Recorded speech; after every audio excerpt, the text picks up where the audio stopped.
Haleluya, glory. Haleluya.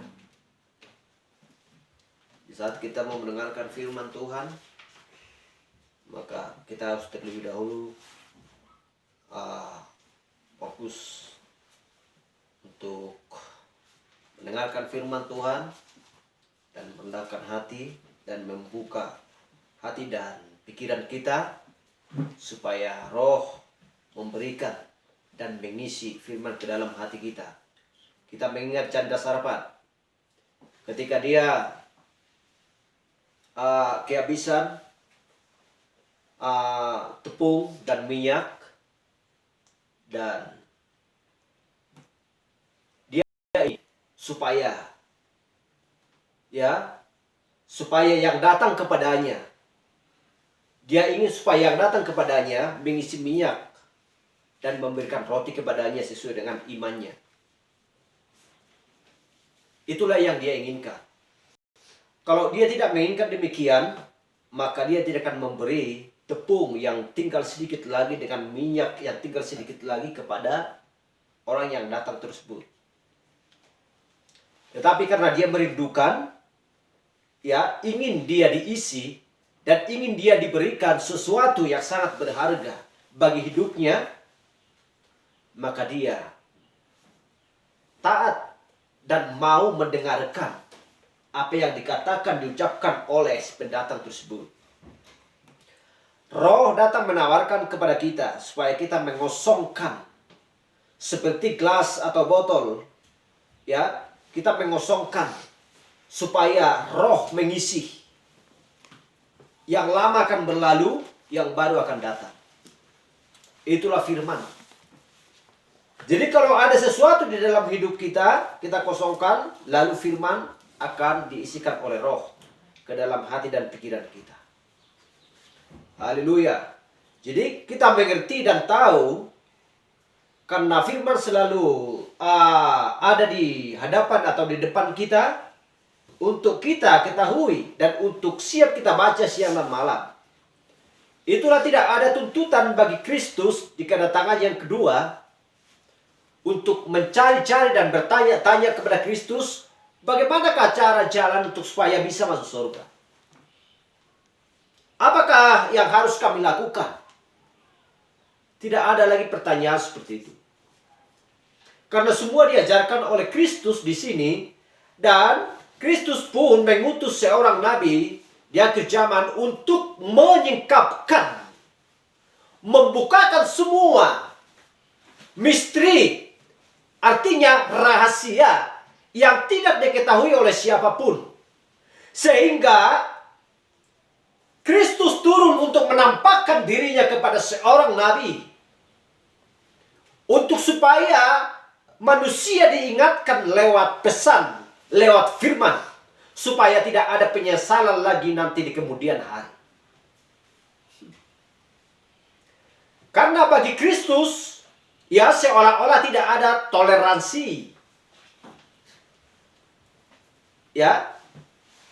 Pernah saya baca komen di dalam kopas saya ketika saya membaca. Dikatakan di situ ada toleransinya sedikit, bro. Toleransi itu apa? Firman berkata, kasihilah musuhmu. Semua harus dikasihi. Tetapi kita mengingat ketika di zaman Nuh, apakah Allah tidak memiliki toleransi? Di zamannya Sodom dan Gomora, apakah Kristus Allah sendiri tidak memiliki toleransi? Sehingga manusia semua dimusnahkan, hanya 8 orang yang diselamatkan dalam bahtera Nuh. Dan di zaman Sodom dan Gomora hanya 4 orang yang diselamatkan. Tetapi ketika istri Lot memelayakkan pandangnya ke belakang, mengingat hartanya semua, lalu dia menjadi tiang garam. Apakah tidak ada toleransi bagi Allah? Ketika Kristus melihat dan ketika didapati di bait Allah orang bertukar-tukaran dan memperjualbelikan segala ternak dan semua jenis yang ada diperjualbelikan di sana di bait Allah, apakah Kristus tidak punya toleransi sehingga meja dibalikkan semua, tanpa sekata pun dia ucapkan. Semua dibuang, semua dibalikkan, diusir semua dari bait Allah. Semua yang ada di situ. Apakah Kristus tidak punya toleran? Bertanya dulu, oh bagaimana kalian di sini? Gak mungkinlah kalian di sini jual-jualan ya, jual beli ternak dan lain sebagainya. Ini kan bait Allah. Udahlah, lain kali jangan ya. Kalau memang seperti itu, maka orang semua akan mempertawakan dia. Karena tempat itu bukanlah tempat untuk memperjualbelikan semena-mena mereka dan memperlakukan bait Allah semena-mena mereka dan melakukan hal-hal yang tidak diinginkan oleh Allah, karena ada tempat masing-masing untuk melakukan segala sesuai dengan pekerjaan masing-masing. Haleluya. Jadi kita harus mengerti semakin matang seperti gandum semakin matang untuk disiap dituai, untuk supaya kita mengerti ya bahwa kulit sekam harus tertinggal. Benihlah pewaris rajani, benihlah pewaris kerajaan sorga yang kekal, yaitu Yerusalem yang baru yang akan datang. Maka kulit sekam, ya tangkai dan daunnya semua berakhir. Haleluya. Benih adalah firman. Inilah yang bisa bertahan dan inilah yang bisa diuji, dan inilah yang tahan menderita. Tetapi ketika tiba saatnya, benih yang asli adalah firman yang menghidupkan kita, maka kita akan dapat mewarisi kerajaan kekal. Haleluya. Jadi kita pun harus mengerti ya sikap apa yang harus kita lakukan. Contoh, ketika ada seseorang dengan sungguh-sungguh belajar, baik itu seorang guru, baik itu seorang anak sekolah, baik itu seorang siapapun orangnya, ketika kita melihat dia belajar, ayam berdatangan, anjing berdatangan untuk mengganggu dia. Jikalau kita membiarkan itu, berarti kita tidak menghargai seseorang yang belajar sungguh-sungguh tersebut. Jadi sebelum itu terjadi, maka kita berjaga-jaga untuk mengantisipasi supaya si pelajar tersebut tidak terganggu. Kalau seorang istri memasak dengan baik untuk memasak nasi, sayur, ikan bagi anak-anaknya, bagi suaminya, kalau ada anak yang dekat kepada si ibu tersebut, seharusnya pintu akan ditutup. Tujuannya supaya ayam dan anjing tidak masuk ya, atau tidak mengganggu ibu tersebut. Supaya dia benar sungguh-sungguh mengerjakan pekerjaan. Harus pikiran berjalan dengan cepat. Lebih cepat daripada jet. Itulah pikiran yang sudah memiliki firman. Karena segala sesuatu ketika kita masih hidup, kita masih bisa belajar. Ya. Kita masih bisa belajar dengan sungguh-sungguh supaya kita mendapatkan satu demi satu, sehingga perjalanan kita pun semakin naik tinggi. Haleluya. Karena tidak ada yang namanya tenang di muka bumi. Karena tidak ada karena tidak ada yang melebihi ketika di suatu saat nanti memiliki kehidupan yang begitu senang. Tidak ada kegelisahan, tidak ada penyakit, tidak ada penderitaan dan lain sebagainya. Ketika kita masih di dunia, banyak pekerjaan, hal-hal pekerjaan yang harus kita lakukan. Bukan hanya udah bekerja aja lah, yang penting ada nasi, yang penting ada pakaian, yang penting ada ini. Kalau kita tidak memikirkan untuk kendaraan roda 2, Bagaimana mungkin kita berjalan sampai 2 harian, 3 harian berjalan sampai ke Medan sana? Orang gila namanya. Kenapa? Karena pikiran tidak bisa mencapai tujuan. Haleluya. Bagaimana mungkin kita akan memikirkan jalan roda 4 supaya kita begitu sampai dengan 7 jam sampai ke Medan? Udahlah, bermalas-malas saja lah, gak usah bekerja. Yang penting ada ini. Saudaramu ada di sana, keluargamu ada di sana. Apakah kita memiliki kasih apabila kita tidak mengunjungi saudara-saudara kita? Oleh karena kemalasan pikiran dan kelambanan dan kebodohan, sehingga bekerja pun bermalas-malas. Hal yang sama dengan firman Tuhan. Bagaimana mungkin kita bertanya nanti kepada Kristus jalan menuju kehidupan yang kekal? Sedangkan firman Tuhan pun sudah ribuan tahunan ada di tangan manusia. Semua diperlengkapi oleh Tuhan. Material disiapkan semua, tinggal ambil. Bagaimana mungkin Allah mempersiapkan cangkol, ya, dan juga benda-benda yang lain untuk supaya bisa bekerja? Tuhan sudah siapkan kok material di situ, tinggal jadikan aja. Bukan menciptakan, tinggal jadikan aja. Tinggal membuatnya aja. Tuhan berikan kepintaran dan lain sebagainya kepada manusia. Haleluya. Itulah sebabnya harus kita memikirkan apa yang ada di depan kita. Bukan hanya sekedar melihat-lihat. Ini benda apa? Tujuannya apa?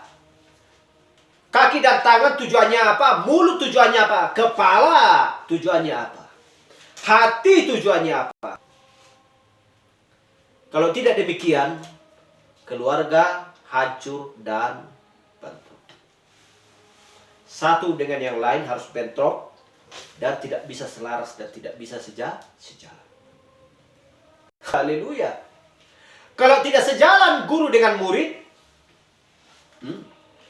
pekerjaan akan satu ke kanan, satu ke kiri. Kita lihat seperti perjalanan Yesus Kristus dengan murid-muridnya. Mereka sejalan. Mereka siap dipenggal dan siap dibunuh. Gak cari masalah bagi murid-muridnya. Tetapi lihat Judas Iskariot. Haleluya. Dia menyimpang daripada jalan Kristus. Sehingga dia pun mati dan binasa. Kita lihat Bileam. Ya, kita lihat juga Korah, bagaimana dengan perjalanan mereka menyimpang dari Kaleb dan Yosua, sehingga mereka pun tidak sampai ke tanah perjanjian. Haleluya. Jadi itulah sebabnya kita sebagai mempelai wanita yang percaya kepada Tuhan, kepada pesan, kepada firman-Nya, jangan menyimpang daripada pesan Kristus. Kalau menyimpang daripada pesan Kristus, maka yang satu akan binasa, yang satu akan hidup. Karena firman tidak akan bisa sedikit pun disesatkan oleh dunia. Haleluya. Jadi kita harus hati-hati dan melihat semua pekerjaan. Kita pastikan bahwa semua pekerjaan kita tuntas karena Roh yang bekerja. Kalau sudah Roh bekerja, berarti sudah ada pemeteraian. Seperti yang dikatakan oleh Nabi. Ketika barang sudah tersusun dengan rapi dan si inspektur tersebut menyegelnya atau pintu tersebut dimeteraikan, maka barang yang ada dalam kontainer tersebut terjamin dan dijamin sampai kepada tujuan. Haleluya. Hal yang sama dengan kita. Harus kita susun rapi dengan rapi. Dan tidak akan bisa pengaruh dengan yang lain. Karena mempelai wanita kemanapun dia pergi tidak akan bisa pengaruh. Tidak akan bisa dibodoh-bodohi. Itulah standar mempelai wanita. Haleluya. Dan tidak bisa digoda oleh dunia. Bagaimanapun cara dunia itu tidak akan bisa. Haleluya. Sedikit berkurang. Semakin hari nanti semakin berkurang. Semakin hari semakin berkurang. Ujungnya dari 100% menjadi tinggal 20%. Akhirnya apa yang terjadi? Semua jalannya Tuhan tinggal. Ikut menjadi pengikut iblis. Oleh karena apa? Oleh karena kelambanan dan pikiran kita. Jadi kita harus berjaga-jaga dan selalu berwas-was terhadap kepada hal-hal yang datang dari dunia. Sifat dari dunia. Dan kita harus melihat ke belakang, ke kiri, ke kanan, ke depan kita. Kalau kita hanya berjalan saja terus ke depan secara jasmani, kalau secara rohani terus maju ke depan. Tetapi kalau secara jasmani, apa yang di sebelah kiri kita, apa yang di sebelah kanan kita, dan siapakah mereka? Siapakah orang tua kita? Siapakah keluarga dari pihak dari pihak istri, dari pihak suami? Siapakah mereka yang sesungguhnya? Apakah mereka bisa menolong dengan memberitakan firman? Oh, kau anakku yang aku kasihi. Terima kasih, Man. Aku hendak percaya bahwa kau lakukan itu adalah firman Tuhan. Aku menyokong. Maju terus. Bahwa apa yang diucapkan oleh firman semuanya benar. Karena engkau adalah terang, engkau adalah garam. Bisa engkau menjadi seorang teladan dan contoh di tengah-tengah keluarga kita. Itulah seorang ayah yang baik bagi anaknya. Itulah seorang ibu yang baik bagi anaknya. Kalau tidak, dibiarkan saja. Lalu menghindari, lalu tidak menyukai. Namanya itu hanya sekedar orang tua, kulit sekam, yang melahirkan benih. Sekam akan dibakar. Ketika Yesus Kristus mengajar di bait Allah, lalu datang bagian dari murid-muridnya berkata, lihat, coba lihat ibumu, adikmu, saudaramu laki-laki dan perempuan, lihat, mereka sudah datang. Mungkin ada yang mau dicapkan mereka kepadamu. Ketika dia mengajar, apa yang dikatakan Yesus? Bukan seperti itu ayahku, bukan seperti itu ibuku, bukan seperti itu saudara-saudariku. Tetapi lihat, ini adalah ibuku, ini adalah adik-adikku, ini adalah saudariku yang sedang mendengarkan kebenaran pada waktu ini. Amen. Bukan seperti mereka. Apakah sanggup pesan orang percaya di akhir zaman untuk melakukan itu? Harus hal yang sama seperti yang diucapkan oleh Kristus. Bagaimana dengan contoh? Contoh bagi orang percaya adalah lakukan yang baik. Jadilah sebagai contoh dan teladan dimanapun kamu berada. Jangan menjadi seorang pemabuk, jangan menjadi seorang perokok, jangan seorang pecandu narkoba dan lain sebagainya. Jangan menjadi seorang pertengkar, pegaduh, perampok, pencuri dan lain sebagainya. Pokoknya lakukan firman Tuhan. Karena itulah yang dikehendaki oleh Allah sendiri. Haleluya. Bagaimana mungkin orang tua menuntut? Bagaimana mungkin saudara-saudari kita menuntut? Apa kamu ini? Kamu katakan bahwa kamu adalah anak Tuhan. Coba tunjukkan dulu sikap dan karaktermu. Oh, lalu datang yang lain. Dia kan nggak mau mabuk-mabuk. Dia kan nggak mau merokok. Dia kan nggak mau berjudi. Dia kan nggak mau bertengkar. Dia kan nggak mau mencuri. Oh iya ya. Jadi bagaimana dengan kita? Kita kan mencuri. Kita merokok. Kita mabuk-mabuk. Pekerjaannya pekerjaan yang tidak baik. Semua pekerjaan-pekerjaan kita mencuri dan lain sebagainya. Bagaimana dengan dia? Apa yang harus kita tuntut bagi dia? Soal memberitakan firman. Kristus adalah sebagai contoh dan teladan kita. Ikutlah aku. Ketika Kristus mencari murid untuk sebagai pengikutnya, ikutlah aku, ayo. Gak perlu dia cari. Oh begini, kau kan gak lihat ini. Ini hukum Taurat. Coba dulu baca ini. Supaya kamu mau ikut aku. Gak pernah Kristus mengatakan demikian. Dari 12 murid gak pernah Kristus memujuk-bujuk. Ayo ikutlah. Yang penting nanti kamu jadi bisa mengusir setan. Jadi bisa nanti kamu meminum racun. Tubuhmu gak jadi masalah. Jadi kamu bisa memujizat dan lain sebagainya. Gak pernah Kristus mengatakan demikian. Sekalipun tidak ada dalam kitab untuk mengatakan demikian. Ikutlah aku. Ayo ikut.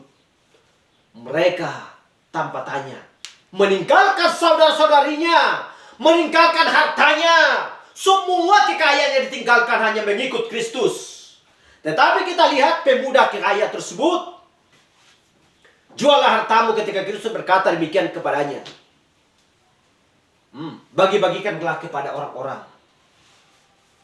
Dia berpikir sejuta kali, lalu dia gagal. Ada seorang yang sedang melihat ketika Yesus Kristus datang, ketika saudaranya meninggal. Guru, tunggu dulu. Ada yang aku bilang samamu. Apa? Aku mau menjadi seorang pengikutmu. Tetapi, ayolah dulu. Kita kuburkan dulu. Ada saudaraku yang sedang meninggal. Apa dikatakan Kristus? Biarkanlah orang mati yang menguburkan orang mati. Apa tujuannya? Masa seorang manusia mengatur seorang Tuhan? Apa nggak lucu? Seorang manusia sok-sokan mengatur, membuat persyaratan.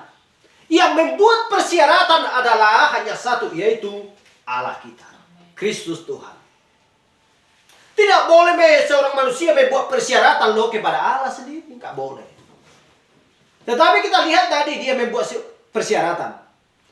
Kalau dia tidak mau terlebih dahulu menguburkan saudaranya yang sedang meninggal, maka dia tidak akan mau mengikuti dia. Haleluya, kita lihat. Allah yang penuh dengan toleransi, kasih yang penuh. Tetapi bukan semua.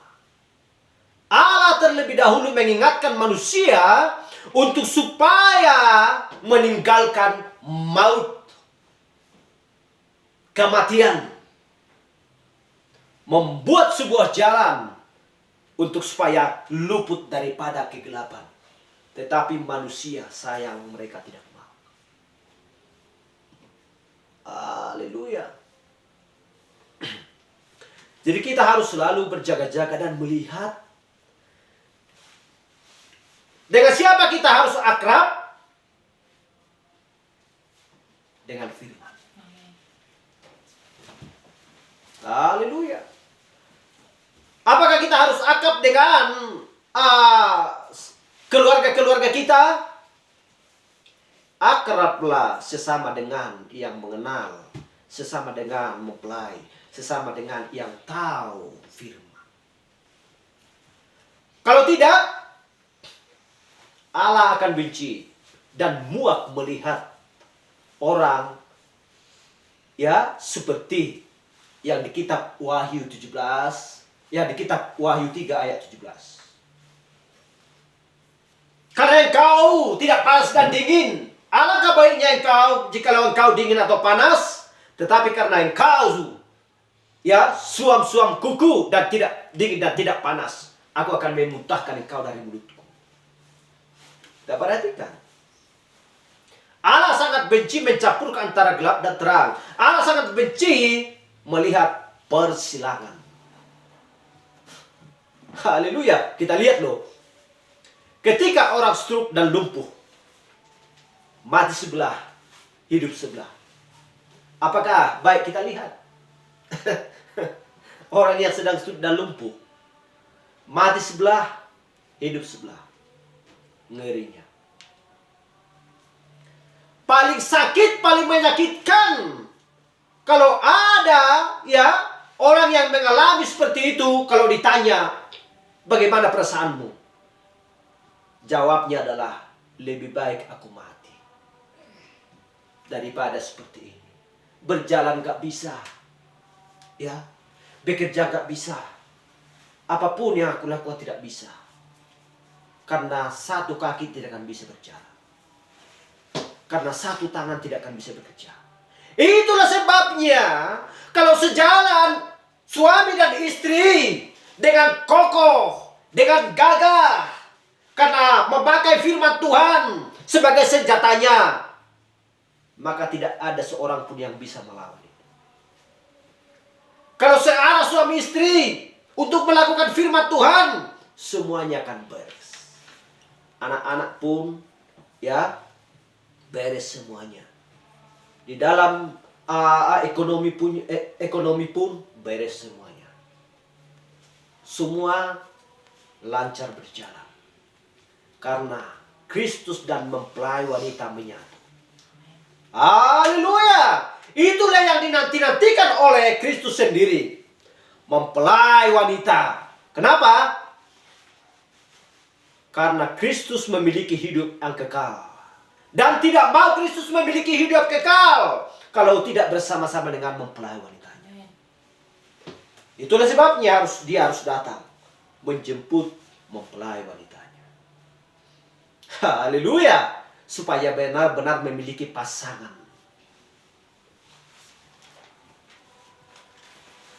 Karena suami dan istri tidak akan bisa dipisahkan.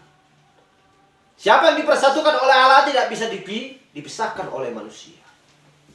Bagaimanapun cara dunia tidak akan bisa mempelai wanita dipisahkan dari Kristus. Haleluya. Glory, terpujilah nama Tuhan. Itulah sebabnya mata kita sudah diganti menjadi mata Raja Wali yang tajam melihat, dan pikiran kita sudah diganti menjadi pikiran anak Raja Wali daripada Kristus. Kita harus tajam melihat apa yang harus kita lakukan, siapa yang harus kita dekati, di mana kita berjalan, ya, apa tindakan kita, bagaimana dengan sikap dan prinsip kita, harus sesuai dengan firman Tuhan. Haleluya. Silakan duduk.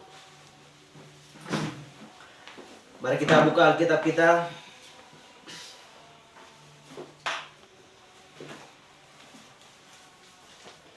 Di Kejadian 4 ayat 17 sampai 24. Demikian firman Tuhan.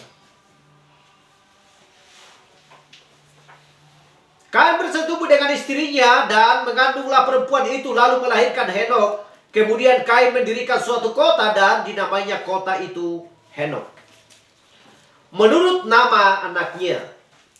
18.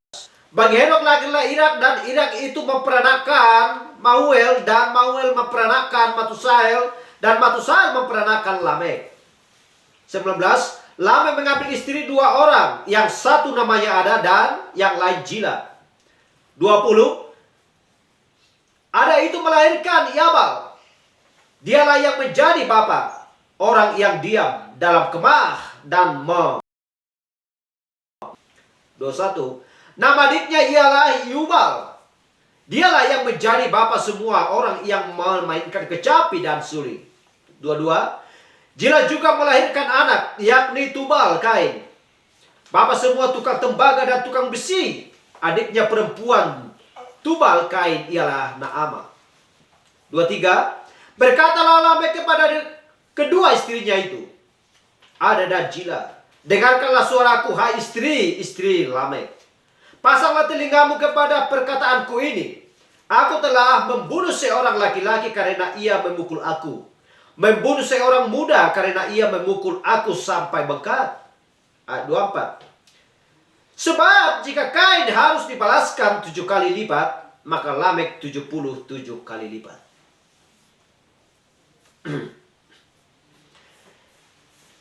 Dan kita lihat di sini. Ini berbicara tentang sisilah Kain. Ya. Kenapa ini harus dituliskan? Untuk supaya orang-orang di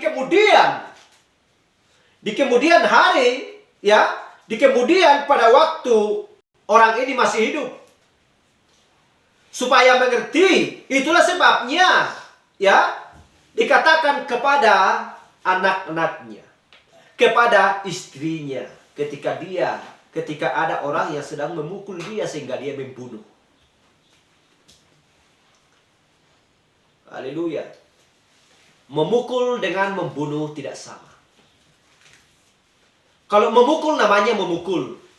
Kalau membunuh adalah berarti orangnya mati. Kalau dipukul berarti tidak mati. Kalau membunuh berarti orangnya mati. Dan kita mempertimbangkan hal tersebut. Itulah sebabnya dituliskan dalam kitab ini. Dan kenapa dikatakan, ya, kenapa dikatakan dan disebut garis dari keturunan Kain ini? Dan sampai di ayat 23, berkatalah Lamek kepada kedua istrinya itu, Ada dan Zillah, dengarkanlah suaraku, hai istri-istri Lamek. Pasanglah telingamu. Kenapa dikatakan pasanglah telingamu? Kepada perkataanku ini, aku telah membunuh seorang laki-laki karena ia melukai aku. Melukai bukan berarti membunuh.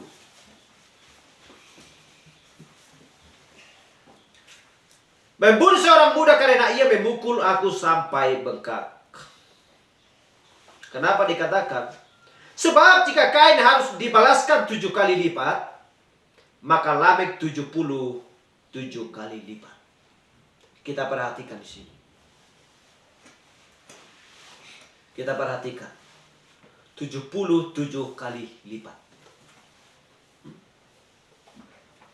Dia pun sudah tahu apa yang dia ucapkan pada waktu itu untuk supaya genap firman Tuhan dan supaya mengerti orang-orang di akhir zaman ini.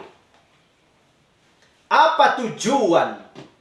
Sehingga dia pun berkata, pasanglah telingamu, dengarkanlah perkataanku ini. Apakah ini adalah sebuah contoh? Apakah ini harus dihindari atau harus dilakukan?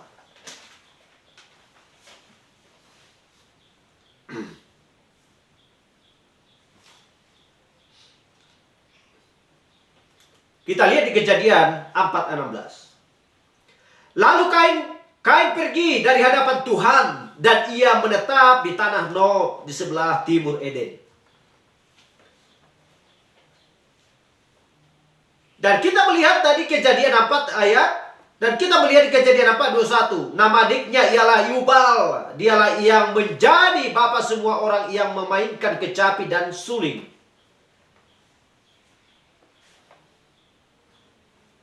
Sementara di Kejadian 22 dikatakan juga, jika Zillah juga melahirkan anak, yakni Tubal Kain, bapa semua tukang tembaga dan tukang besi. Adik perempuan Tubal Kain ialah Naamah. Semua mereka orang-orang pintar, orang-orang kenamaan yang terkenal pada zaman tersebut. Sudah mengerti dan tahu untuk menjadikan sebuah tembaga yang diambil dari tanah. Tukang besi yang diambil dari tanah. Bukan seperti zaman modern, seperti zaman ini. Siapakah mereka? Itulah sebabnya mempelai wanita di akhir zaman.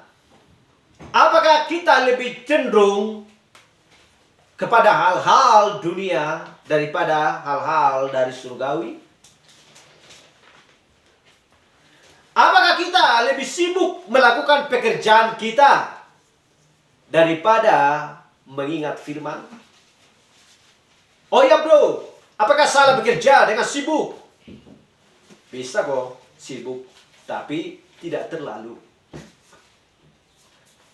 Allah berfirman, kita harus meneteskan keringat dengan berpeluh untuk mencari nafkah. Haleluya. Capek menang terik matahari dan hujan dan lain sebagainya. Sampai pada hari tua pun harus bekerja mencari nafkah. Tetapi kita lihat berjangkul pun bisa berdoa. Memetik buah pun, apapun itu, hasil dari pertanian, bisa berdoa. Terima kasih Tuhan. Selalu mengingat Tuhan. Tetapi kita lihat dengan keturunan Kain.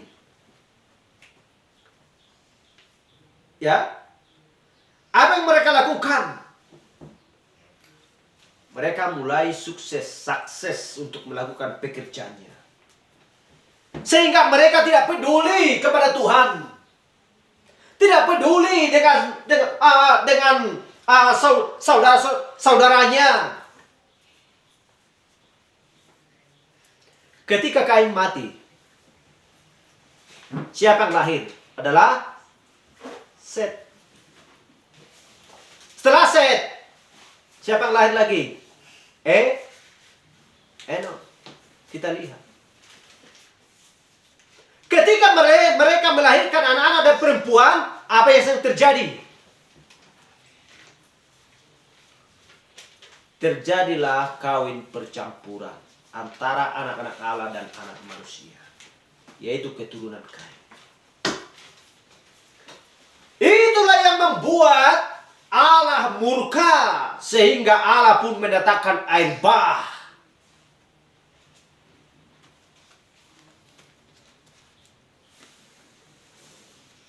Haleluya.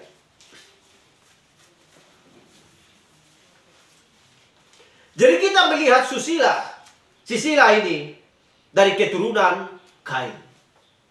Antara keturunan Kain dan keturunan Set. Haleluya. Kita perhatikan di sini. Dan inilah yang tidak bisa dibantah. Karena iblis harus melalui seorang manusia. Kita lihat simpanse di zaman dulu. Ketika Allah menciptakan semua simpanse. Makhluk yang hidup. Bukan yang mati, tetapi makhluk yang hidup. Setan memakai ular. Dia masuk ke dalam ular untuk supaya memperdaya manusia, yaitu Hawa yang ada di Taman Eden. Setelah itu, apa yang sedang terjadi? Oh, pintar. Setan sangat pintar. Oh, nggak bisa lagi saya pakai. Udah dikutuk Tuhan. Apa yang harus dipakai? Oh, manusia. Manusia yang harus dipakai. Setelah air bah berakhir, orang-orang yang jahat sudah berakhir di zamannya Nuh. Siapa yang menggantikan? Semua manusia bingung. Kenapa manusia bingung? Allah.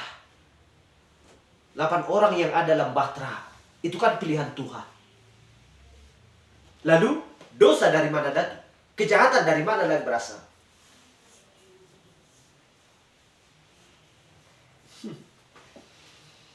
Apakah iblis itu gak licik. Sebelum manusia jatuh ke dalam dosa, ularlah yang paling cerdik dari segala binatang, yang menjalar dan yang berkaki 4 dan lain sebagainya. Jadi iblis sangat licik untuk memakai ular karena ularlah yang paling cerdik. Jadi bagaimana dengan ketika semua manusia dimusnahkan oleh Allah, dibinasakan oleh Allah, ya? Ketika 8 orang selamat, lalu iblis melihat siapa yang paling pintar di sini. Itulah yang dipakai. Haleluya. Bagaimanapun caranya, dari kitab Kejadian sampai Wahyu, tidak akan mau iblis untuk memakai domba untuk menyesatkan manusia. Karena domba tidak memiliki pertahanan, tidak memiliki tanduk. Kita lihat itu. Gak pernah kesurupan. Saya lihat domba gak pernah. Lihat banteng. Ya, setan pun bisa masuk ke sana. Karena dia bisa mematikan manusia. Memiliki kekuatan. Hal yang sama juga. Setan juga bekerja melalui manusia-manusia raksasa. Kita lihat di tanah Kanaan. Ketika Kaleb Yosua pergi untuk merebut tanah yang diwariskan oleh nenek moyang kepada mereka, manusia-manusia raksasa dia bisa untuk menakut-nakuti. Kita lihat Goliat, iblis memakai dia.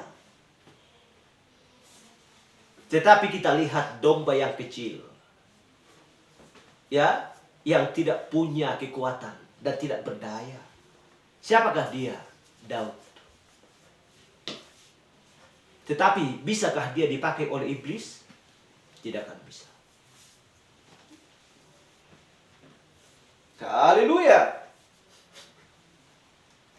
Mempelai wanita tidak akan bisa dipakai iblis untuk menyesatkan manusia. Amin. Apakah kita punya pertahanan? Kekuatan secara jasmani?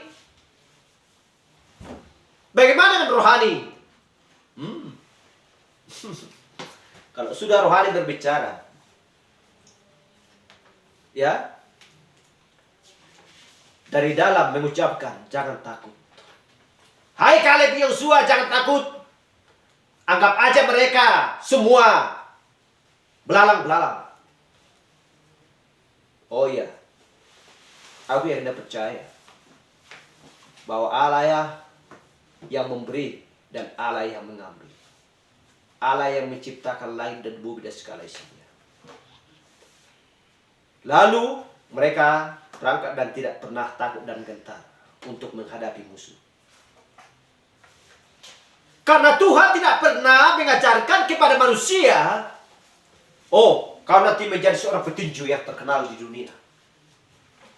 Oh, kamu nanti menjadi seorang pemain kungfu yang terbaik di dunia. Kalau kamu bisa seperti itu, maka kamu akan menjadi anakku. Gak pernah Kristus Allah mengatakan demikian. Haleluya. Karena kita tidak memiliki pertahanan yang kuat secara jasmani. Pertahanan kita hanya kepala kita, yaitu Tuhan Yesus Kristus. Amin. Haleluya. Tetapi kita lihatlah yang di Kejadian ini yang kita baca, Kejadian 4, 16, 21, 22, kita lihat ini. Mereka lupa kepada Sang Pencipta mereka, sehingga mereka pun sibuk untuk melakukan bisnis usaha mereka. Sehingga tembaga bisnis dan sebagainya, untuk supaya mereka terkenal. Haleluya.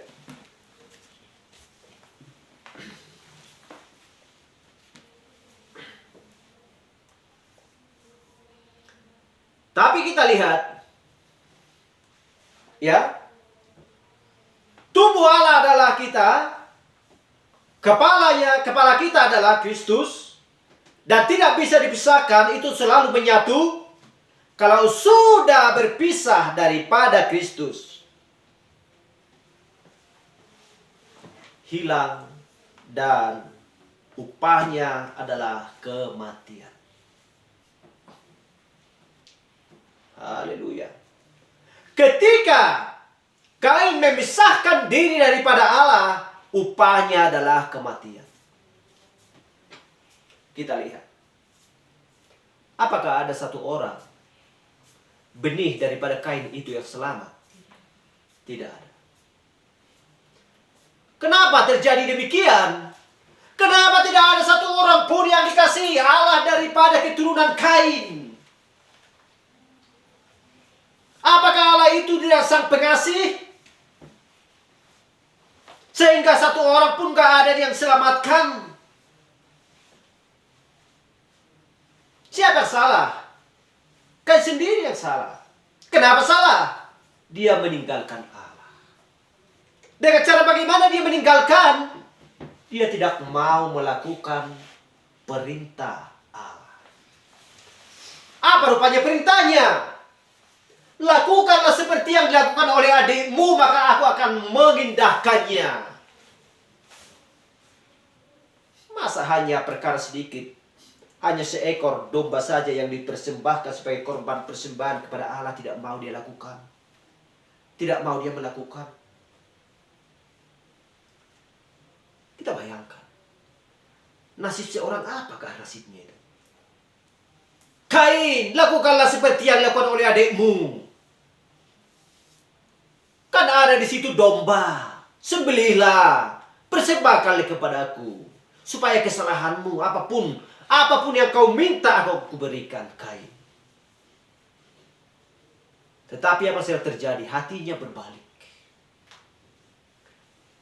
Haleluya. Mukanya muram, hatinya panas.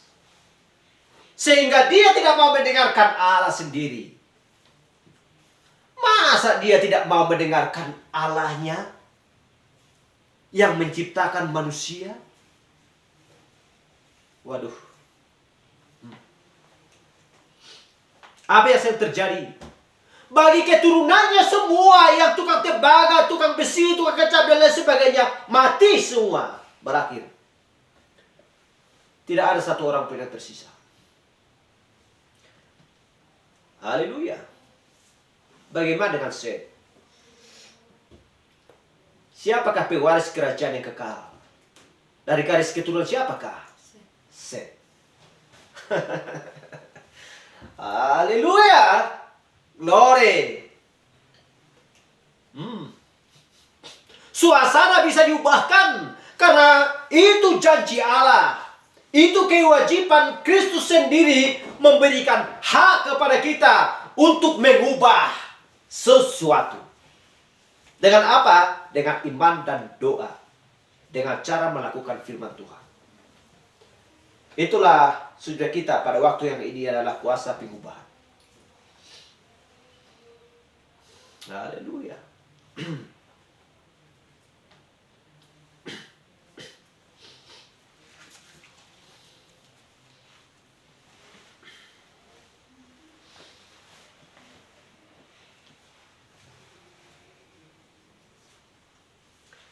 Dan kita lihat di Matius 28 dan 20.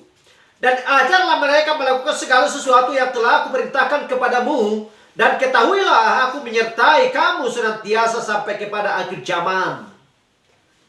Apakah ini tidak kewajiban Kristus? Ini adalah janji Kristus dan ini kewajiban yang harus dia berikan dan dipertanggungjawabkan.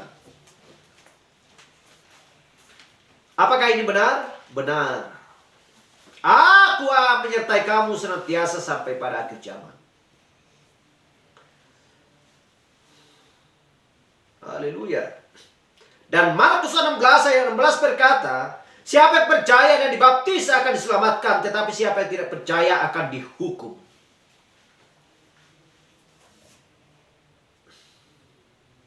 Haleluya.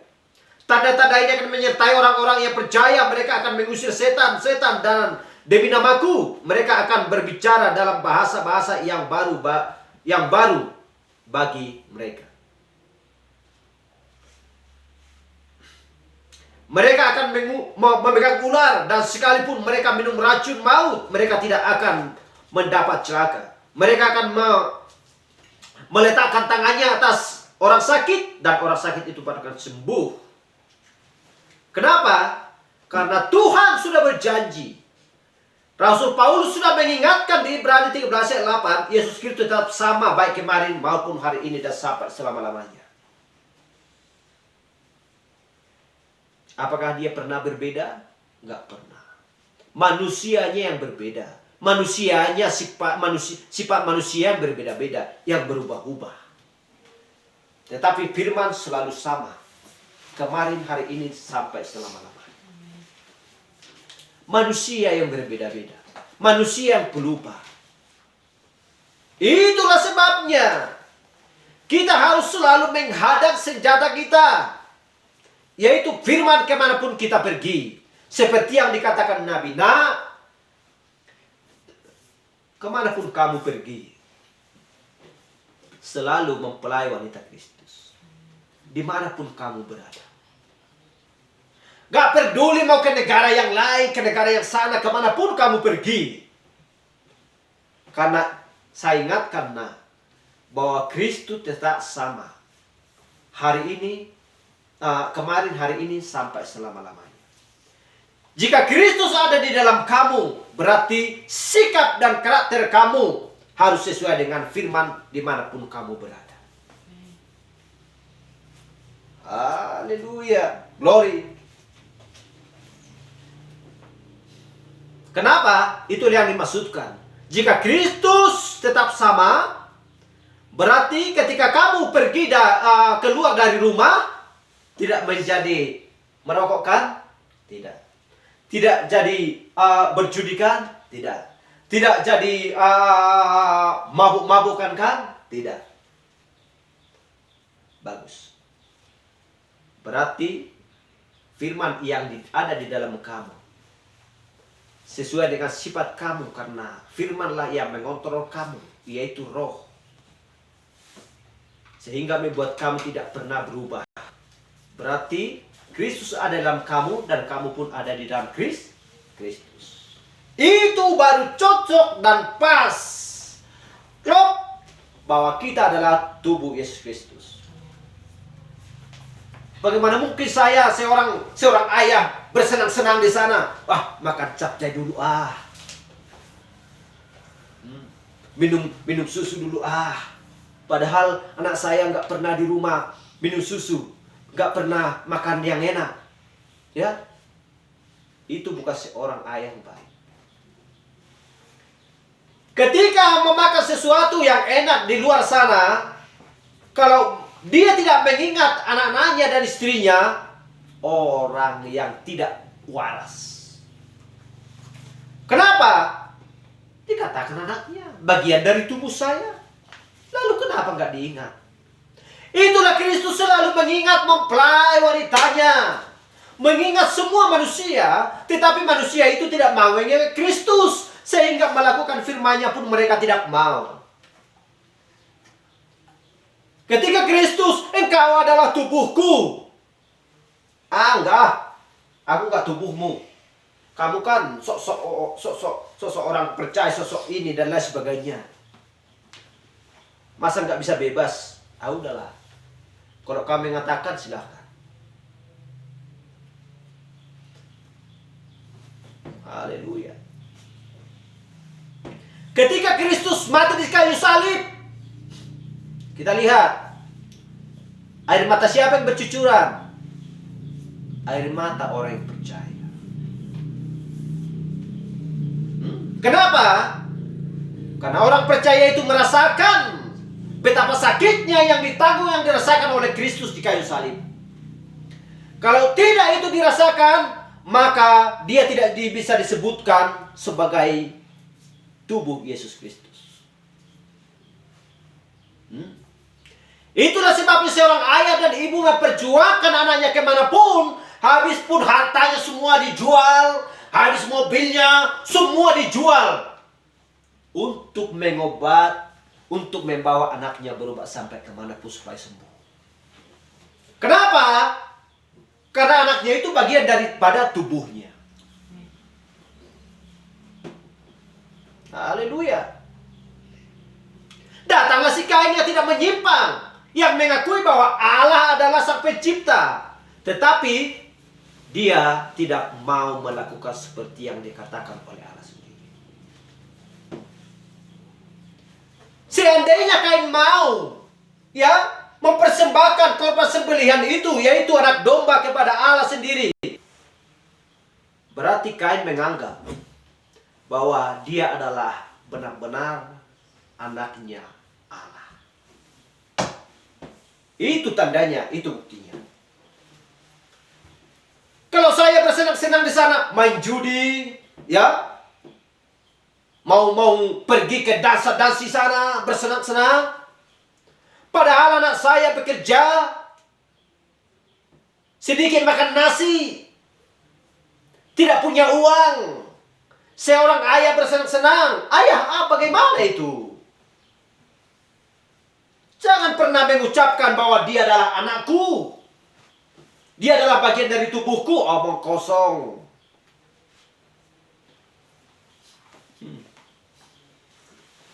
Haleluya.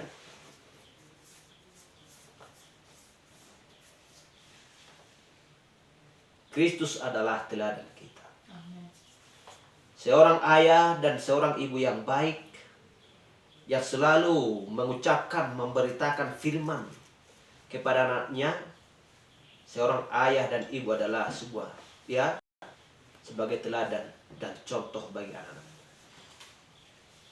Gak ada jalan lebih pintar, ayahnya daripada anak-anaknya. Kalau selagi di depannya. Haleluya. Tidak ada satu orang pun murid Yesus Kristus lebih pintar daripada gurunya, daripada Yesus Kristus ketika mereka bersama-sama. Gak ada itu.